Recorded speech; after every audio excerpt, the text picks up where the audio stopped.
Hey there, listener. Today, we're doing a deep dive into something that's been generating a lot of buzz lately and also a bit of concern. It's H5N1 bird flu. You sent over some pretty in-depth research from Texas Biomed, along with some news articles too, all of them kind of pointing to some pretty big developments with this virus. Our expert has been looking through all of it, and it seems like things are changing pretty quickly, but thankfully, not at a pandemic level yet. Yeah, not yet. But what's got scientists talking is that it's jumped from birds to mammals recently. We're seeing it in all sorts of species, even dairy cows here in the U.S. Dairy cows? Really? I had no idea. So this isn't just like a few isolated cases then? Not anymore, no. Yeah. Actually, it started spreading through U.S. herds in 2024. And as of early 2025, it's been found in multiple states. This jump to mammals is a big deal. It really increases the risk that humans will get infected just because of wider exposure. That makes sense. The more chances it has to spread, the more chances it has to, evolve, right? Exactly. Each new infection gives the virus a chance to mutate and potentially become easier to transmit, including to humans. Okay, so that's the big worry then. Human-to-human transmission. Has that happened yet?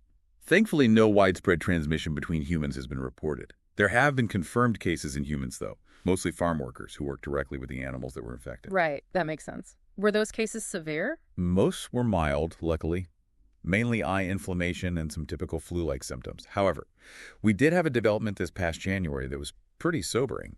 The first U.S. death from H5N1 was reported. The person had been exposed to infected chickens. It really shows how serious this situation is. That is incredibly sad.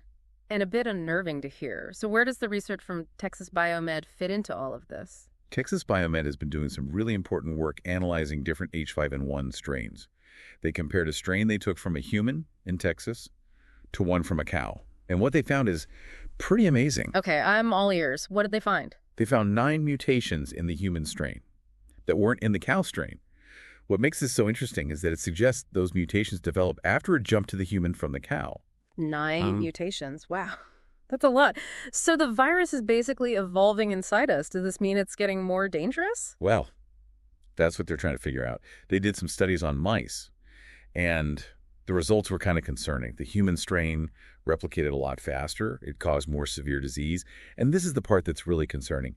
It was found in really high amounts in brain tissue compared to the cow strain. Hold on, the brain. Why is that so alarming? Well, finding it in brain tissue suggests it could be developing neurotropic tendencies, meaning it's got an affinity for the nervous system. That can lead to more severe complications, even long-term neurological issues. Okay, so we've got a virus jumping to mammals, mutating quickly, and potentially going for the brain. This is starting to sound pretty bad. Is there any good news at all? There is, and it's really important. Get this, even with these mutations, the FDA-approved antiviral medications are still working against both the human and the bovine strains. That's good news. So we have at least some tools to fight back with? Exactly. Antivirals are our main defense, especially since we don't have any pre-existing immunity to H5N1. And here's another thing. The current flu vaccines only offer very limited protection against this strain. Why is that? Are they just not effective enough? It comes down to how fast this virus mutates. It's changing so quickly that it's hard to make a vaccine that can keep up with it and provide lasting immunity. They're working on it, though, but it's a constant race against the virus. So antivirals are good for treating it, but what about stopping it from spreading in the first place? Is there anything we can do proactively? Well, researchers are pushing for what they call a One Health approach, which means tackling this from both the animal and human health sides. That makes sense. It's all connected, right? Exactly. We can't ignore how animal and human health affect each other. And one big thing they're concerned about is getting rid of bird flu in those dairy cows. That would minimize the chance of more mutations and lower the risk of it spreading to other animals, including us. Okay, so how do we go about getting rid of it in cows? I imagine that's not easy. It's definitely multifaceted. There are practical things we can do, like decontaminating milking equipment and quarantining more strictly to try and get rid of the virus faster. Are there other things they're looking at? There are, but they come with some pretty big complications. We can get into those later. But I think it's important to point out that Texas Biomed is doing some pretty cool research, not just on getting rid of the virus, but understanding it better too. Oh, really? Like what kind of research? Well, they're looking at each of those mutations we talked about, trying to figure out which ones are making the virus more dangerous. That seems like a really tough job. What else are they looking into? They're trying to understand why this strain can infect so many different mammals. Like, we're talking cows, cats, even mink. It's confusing, especially since the severity of the disease varies so much depending on what animal gets it. Like cows only get a mild illness, but it's often lethal for cats. So the same virus can be a minor annoyance to one animal and a death sentence for another. Exactly. And it gets even weirder. Research suggests that how bad a human infection gets depends on if they got it from a cow or a chicken. It seems like getting from a cow might be less risky than a chicken. Wow, that's wild. So much we still don't know. But it's clear this research is so important. The more we know about this virus, the better prepared we'll be to come up with ways to prevent and treat it. Absolutely. This research is giving us such important insights into how this virus behaves, how it adapts, and what impact it could have on both animals and us. That's why this One Health approach is so important. It's about seeing the big picture and understanding how animal health, human health, and the environment are all connected. That makes a lot of sense. So you mentioned earlier that there were other more complicated strategies for dealing with H5N1 and Tutter's. And they come with some serious ethical stuff to think about that we should talk about. All right, listener, we're going to take a quick break right here. And when we get back, we'll get into those ethical considerations and explore what those other strategies could be. Stay with us. So before the break, we were talking about getting rid of the virus in dairy cows and how that's a key part of the One Health approach. And you mentioned some more complex strategies. Yeah, I'm curious about that. What else are they thinking about besides cleaning equipment and quarantines? Well, one thing that often comes up, especially when you're dealing with animal diseases that are spreading fast, is culling. Culling. You mean like mass culling of infected animals? Yes. And it's a very complicated issue. There are a lot of ethical implications to consider. It's not a decision anyone takes lightly. I can imagine. On the one hand, you're trying to prevent a possible human pandemic, which is terrifying. But on the other hand, you're talking about the lives of maybe millions of animals. How do you even begin to balance those things? It's a tough question, for sure. And it often comes down to a risk-benefit analysis. Scientists and policymakers have to look at how likely it is that the virus will mutate to spread easily between people, how bad a human pandemic could be, and how effective culling would actually be at preventing that. So a lot of what-ifs and unknowns. Exactly.